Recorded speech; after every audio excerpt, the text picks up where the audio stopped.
ایران کے بادشاہ نے اپنے بیٹے کو پڑھانے کے لیے ایک استاد صاحب کا بندوبست کیا۔ استاد صاحب کو کہا کہ میرے بچے کو دین پڑھائیے، میں چاہتا ہوں کل اس نے عنان حکومت کو سنبھالنا ہے تو یہ دین سے آگاہ ہو جائے، اس کو کچھ سکھائیے، پڑھائیے۔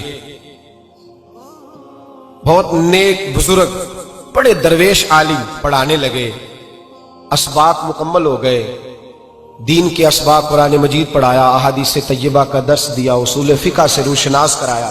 جب بچے نے مکمل تعلیم حاصل کر لی اور آمین ہو گئی، دستار ہو گئی، فارغ ہو گئے، تو پھر ایک دن استاد صاحب نے کہا بیٹے کل تم نے ضرور آنا ہے، کچھ بات کرنی ہے۔ شہزادہ گیا ملنے استاد صاحب سے، استاد صاحب نے کنڈی لگا لی، ہاتھ میں درہ پکڑ لیا، مار مار کے پورے وجود کو زخمی کر دیا، کوئی غلطی نہیں، کوئی بات نہیں، مارا۔ اب بچہ آیا آ کے بادشاہ سلامت سے کہا کہ ابا جی سمجھ نہیں آئی، بڑا مارا ہے استاد۔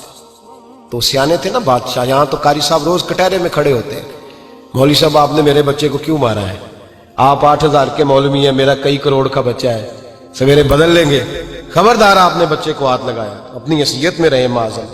جو قومیں استادوں کو کٹہروں میں کھڑا کرتی ہیں وہ ترقی نہیں کر پاتی، جو استادوں کو کٹہروں میں روز کھڑا کرتے ہیں۔ کہا ابا جی بڑا مارا ہے، تو والد بڑے سمجھدار تھے، کہنے لگے بیٹا استاد باپ ہوتا ہے، وہ زیادتی نہیں کرتا، کوئی بات ہوگی میں تیرے استاد کو کٹہرے میں نہیں بلاؤں گا۔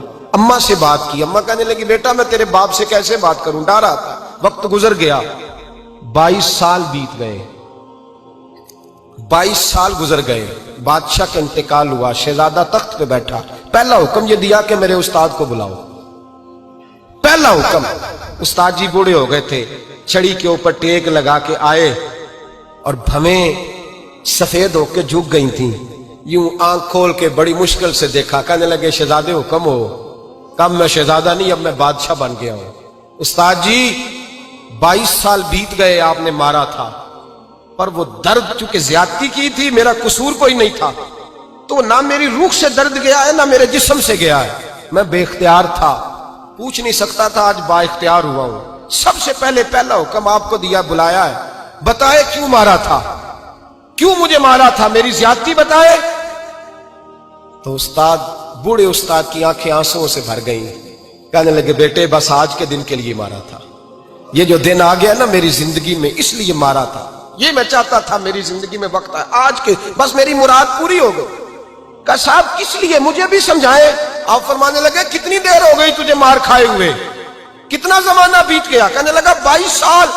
فرمایا زخم بھولے تو نہیں، درد ختم تو نہیں ہوئی، تمہیں بات ایک منٹ کے لیے بھی تمہارے حافظے سے محو تو نہیں ہوئی؟ کہا استاد جی روز رات کو یاد آتی، روز خیال آتا تھا۔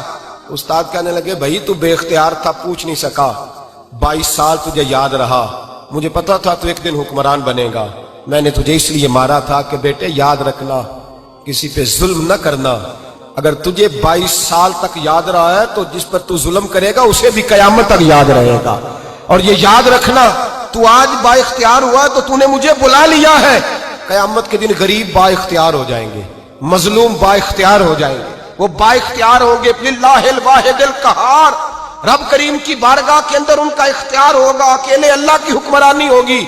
پھر وہ بلائیں گے بڑے بڑے کج کلا، دنیا میں جن کی پگڑیاں اونچی تھیں وہ سر جھکائے کھڑے ہوں گے، دنیا میں جو ڈکٹیٹر بنتے تھے ان کی پشتیں لال ہوں گی، ان کو غدار لکھا جائے گا، قیامت تک نہیں بھولے گا۔